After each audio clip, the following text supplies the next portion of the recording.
So if I was to start all over again as a designer, here are the exact things that I would do differently. You see, I understand the challenges that many of you are facing as designers, and I understand how difficult it can be and how knowing what to do can feel so overwhelming. But I saw this actual comment on one of my videos. It was from a guy called Paco. And if you're out there, thank you so much for this great comment. And he commented on one of my videos and he said, I've got one question. Companies ask for data-driven designers who know product strategy and have offered value to their business. But how can designers acquire these skills without work experience? These skills you can only learn from real life experience. Even if you have a job, most of the time you spend 80 to 90% of your days just designing screens. And most companies offer zero opportunities for growth and development. Do you have any advice on how to learn skills you mentioned above? And I mentioned some skills in my video. So I actually want to continue on to that. And the video that this comes from, I will actually put this in the description box below. But for those of you that don't know, my name is Laith Wallace and welcome to Wallace TV. On this channel, I share advice, tools, and motivation to help people become a better designer, and also share insights to help business owners grow their businesses through lead generation and actual design, growth design. So, but as a nutshell, I want to share with you now. And if you're new here, please consider subscribing, and let's go straight in. So I remember when I graduated, and I graduated during a really difficult period of time. I had all the hopes and dreams of what I would do as an architect, because that's what I studied at university. Thank God I got a good degree, and I was like, yeah, I'm going to be an architect. Then I got into the real world, sending out over 400 CVs. I got about 4 responses. And the first job I went to, I had to learn the skill of web design to be able to get there, because it was the recession and the period of the time that we were living in. There was hardly any work as an architect, as a young architect, because agencies were strapped for cash. Architectural agencies were strapped for cash, and it was really hard for them to pay anyone their actual staff, let alone paying, new interns to come in as well. But, even though that was over 10 years ago, now, 2025, there's inflation set to come in. We're in that recession after the pandemic period from 2024. So you can see that basically it's almost, if not worse, for some of the designers who are out in the marketplace today. And in some ways, I want to share with you, because I understand what it's like to go through a period where times are hard, what to do. I remember finding the work of Don Norman and Norman Nielsen, and this is what led me into user experience design. And I want to really go into looking at Paco's comments, right? We really have to first acknowledge the problem. Most companies are asking for skills in data-driven and product strategy, but these skills are really hard to come by if you don't know what you're doing. So if you go back to Paco's comment and you see what he's saying, really he's touching on a much deeper issue, which is like companies are asking for skills that can be really hard to find, really hard to gain. And I want to show you some solutions that will help you as designers. Now, before I go in, I actually want to share with you my first portfolio. And this is found on this website. I actually found it. It was actually from May the 12th, 2009. I uploaded this portfolio, and this was the early portfolio I used. Listen, I would even show it to you guys now, but because I want to be transparent with you guys, you can go and see my earliest portfolio from years ago. And I'm telling you, I want to show you this as a beacon of hope, because I promise you, all of the designers now who are coming out of university, I'm seeing their work. You guys are amazing. The work that you're producing, the way it looks. But the temptation is that you can go on Dribble, go on Behance, and just copy other people's work. And this is the balance that you have to be mindful of, because when I was younger, we really were just designing from what we were designing from. And the challenge many designers have right now is the copying of other designers' work, which copying, in my opinion, everybody technically copies from one another. But when I mean copy, what I mean is like literally just rip something off completely, right? So this is where you have to be careful not to do that. But at the same time, there's quote unquote good design everywhere. There's assets, there's design templates everywhere. So how do we actually go forward? So one solution is have your build a portfolio online. I used at the time a website called issueu.com. It's actually still live, still works. But this is where you have to take it that step further and go ahead and create your own personal projects. Now, these are the most essential tools I personally believe. If I was starting over again, this is the core tools that I would need to learn. One, I'd need to learn Figma, which is a given. Some use Sketch, some use Adobe InDesign. Personally, I use Figma. It's the one I see most companies using. And once you know Figma, you can use any other tool as well. You can even use a tool like Framer because it's roughly the same. You can use a tool like Webflow. Webflow is essential because Webflow is a great tool because it allows you to be able to build live sites, and also now you can build applications inside of Webflow as well. But Webflow also allows you to create new websites for like $14 a month. So it's not crazy money. Framer is another one that you can use. I personally haven't got that much experience with Framer yet. I've used Webflow for about the past 5, maybe 6 years. And I love Webflow. I use it on all my client projects. In the last company we were in, we had the enterprise plan of Webflow. So it really is a tool that like it's great for beginners and it can also scale up as well. When I say great for beginners, there is a learning curve in the beginning, but once you get over that learning curve, you'll be fine. They've got a whole university of training that you can go through. I'm now a certified Webflow user. So I know that you can just go through those training and then you'll be Webflow certified, and then you'll be really ramped up and know what to do. Microsoft Clarity is a great tool to you be able to record heat maps and get recordings of what people do as user sessions on the website. It's a free tool. Learn Google Analytics, another free tool that you can understand, start really getting your head into what we call quantitative analytics. These are some examples of tools that you use, but these are free tools that give you the foundational understanding, because these free tools, like from Clarity, the paid version is Hotjar or Full Story or Heap.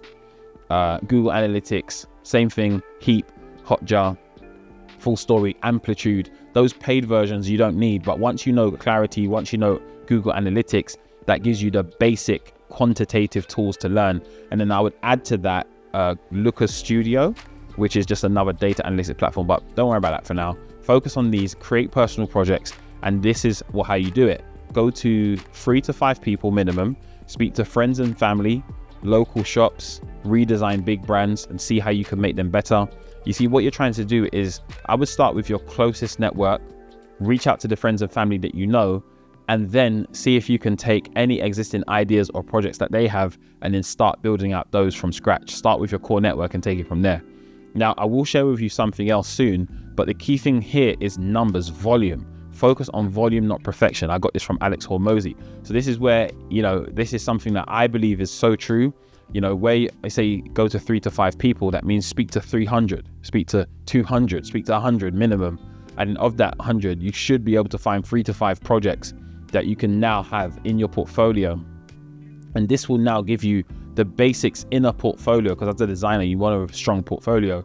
But what you're doing as a designer, you have your portfolio projects, but you're leveraging these tools that would be commonly used also in the workplace as well. So it gives you a practical portfolio, right?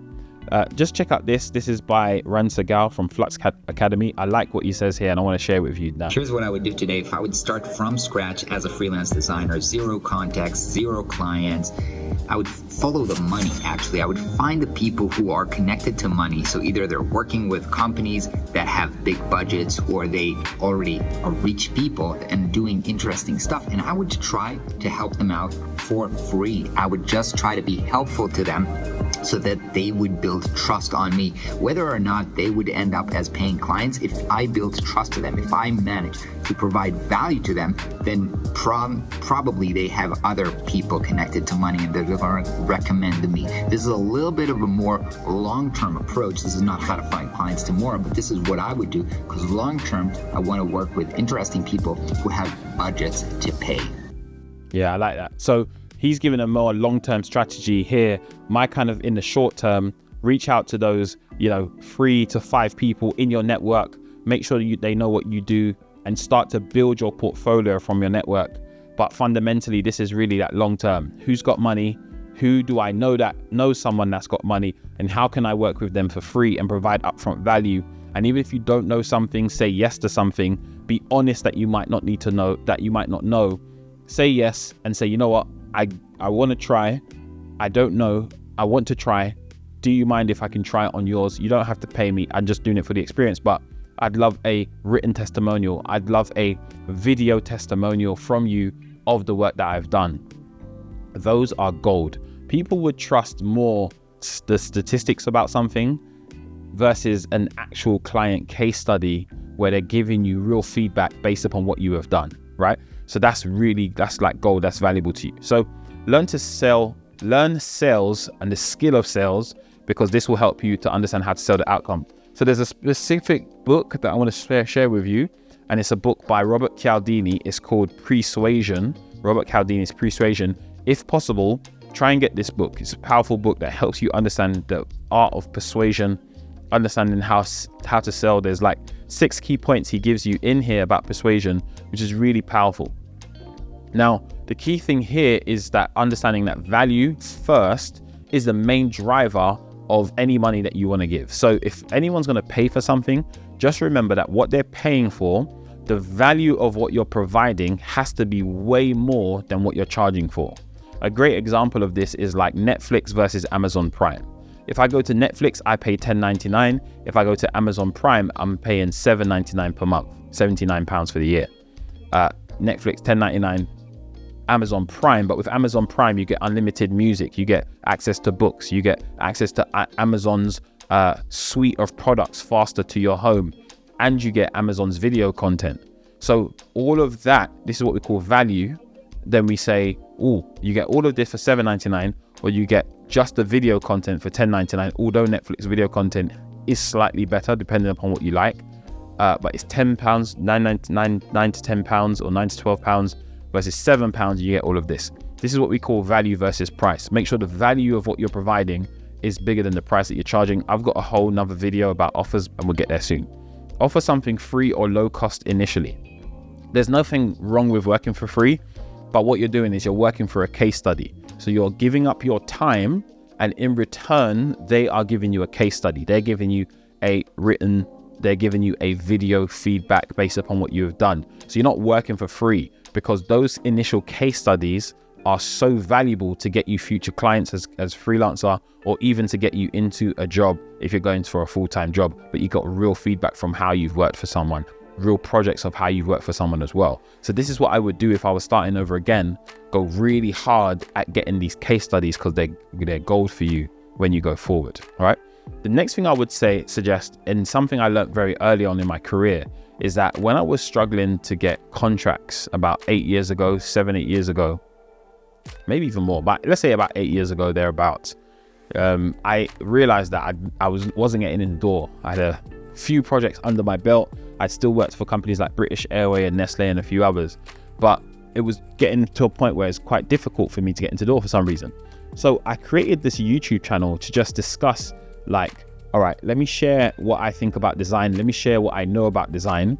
And my goal was really to help designers, and also to kind of show that I'm someone that really understands design and understands really user experience design at the time. So I remember going through this interview, and when I went for this interview, I was thinking, oh man, like they said to me in the beginning, we're already seeing a few other candidates, but we'd love to speak to you because you're something in your portfolio. You had worked with a similar company like us, and you stood out. And I would distinctly remember towards the tail end of the interview, when I was leaving, I said, oh, and by the way, I have a YouTube channel if you'd love to know more about what I do and stuff like that. And I've got into a quick discussion about my YouTube channel. And obviously YouTube is not what it is now. 8 years ago, it was still something that people were aware of, but it's way bigger than it was. More people are watching YouTube than they're watching television. So at the time, I just shared it. I opened up my phone, showed them, and said, oh, that's nice.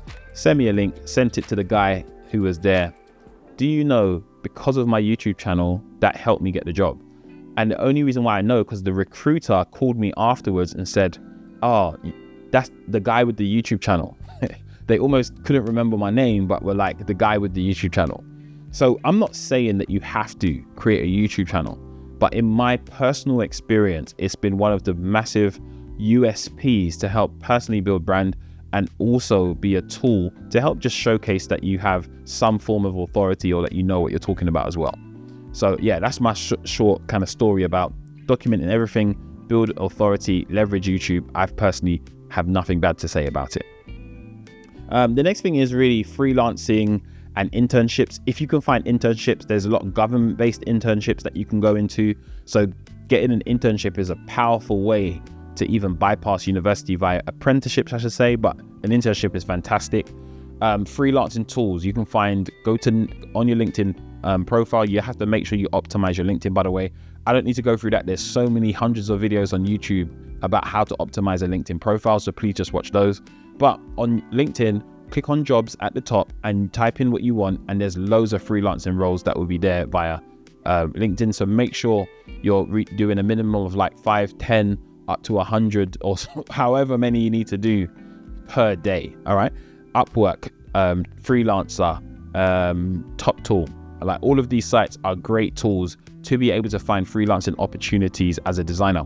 And there's way more that I can have put, but I just want to share this with you today. Now, the key thing to remember, if I was starting over again, is that case studies is the key thing I'm going for. So I'm not so much like, I need to do these sexy portfolio ideas where I can show how I can make a design look good. That's still important, but it's not the most essential. It's not the most urgent thing. The urgent thing you want to focus on is how can I build case studies to prove that I know what I'm talking about. So this is where working for people upfront, working for free or for a limited time or for a limited price, whatever you're comfortable with. I personally have no problem with working for free. And just to make sure I'm answering Paco's question properly, if you're seeing Paco's question here, he's basically said, do you have any advice on how to learn the skills you mentioned? So the skills I mentioned was around data-driven design, product strategy. Those things are super important. But this is how you will learn data-driven design. This is how you will learn product strategy, because you strategically cannot be able to come to an end result without going through the design process. Discover, define, design, deliver. So when you go through that 4D double diamond process, you by default will get to a result where you strategically have to think about what to do and what not to do. And this is now where you'll build case studies around these projects. So I really hope that these key insights have helped you.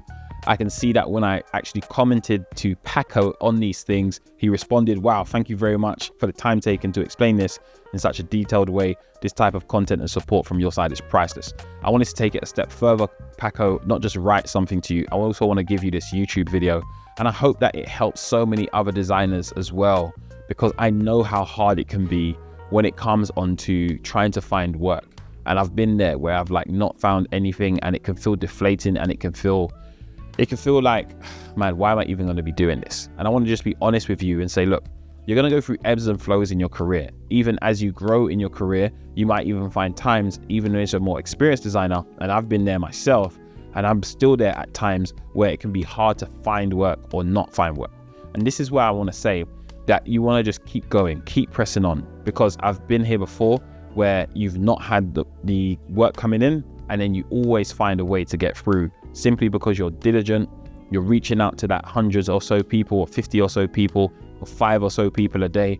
Have a minimum amount you want to reach out to, focus on that, but get to your case studies, and you will be able to find work. It will come, you just got to keep going. Now, the key thing I want to share with you as well is that as I've begun to learn to be more consistent in these things, I'm telling you guys, it can change your life just from the discipline of being consistent. So I just want to share this with you today. And I really hope, I'm just trying to speak from my experience, from my heart, so that it can help someone who might be not knowing what to do. Focus on these key things that you can actually go through. And I really hope that this helps you to just find a way to be able to find some great new work for yourself in your business.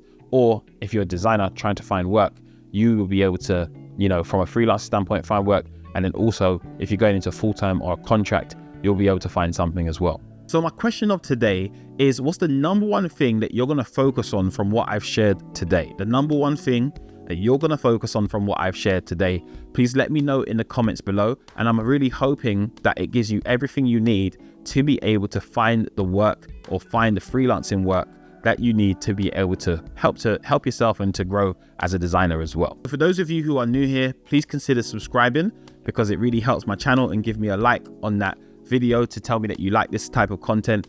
And I want to thank you so much for watching this video today. Look after yourself, look after your families, take care, and have a great day. Bye-bye.